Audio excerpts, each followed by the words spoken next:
It's been happening quite a bit lately. I've been noticing people talking about people coming up to him and asking him to buy him alcohol, underage. I just happened to be at the store when one asked me, and I told him, no, this stuff almost killed my daughter, and I'm going to find out who the guy was, and he's going to get in trouble.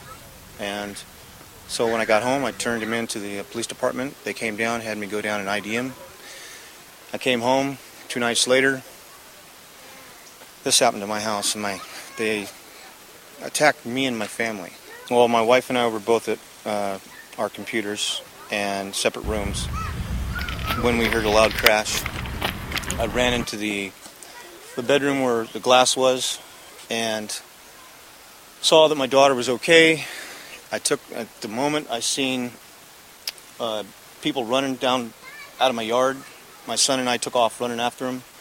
Got it down to the corner down there, and that's when one of them that we were chasing slipped and fell, lost his hat, and he went to stand up, and he saw me, looked right at me, looked at my son in that split second, and then took off running, and it was the same guy that I turned in at the store. They broke the window on the house right there that was just put in just here like a month ago. Well, my daughter was sitting there reading a book, and the window's right here, and the glass, when the block hit the center post, was the only thing stopping that from going through and hitting her in the back of the head. They wrote graffiti on the door right here, the word rat, I guess for turning that guy in. They wrote it on the side and over here, and a friend or a neighbor down the street who does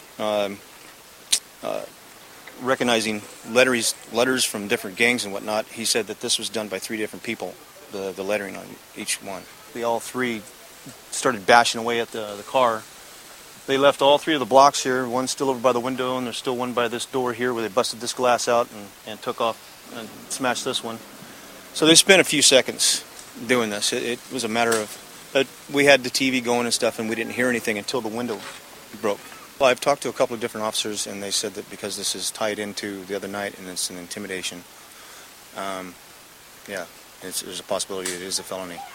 First of all, I'm not sure that this is a gang-related incident. It appears it may just be a retaliation incident based on what the victim here was telling me. However, officers that have been working this area during the daytime have just told me recently that they have noticed an increase in gang-related graffiti in the specific area surrounding this part of town. Whether that's indicative of something going on here, I really can't say, but it could be part of the problem. It certainly looks like we have some leads to go pursue and make some arrests.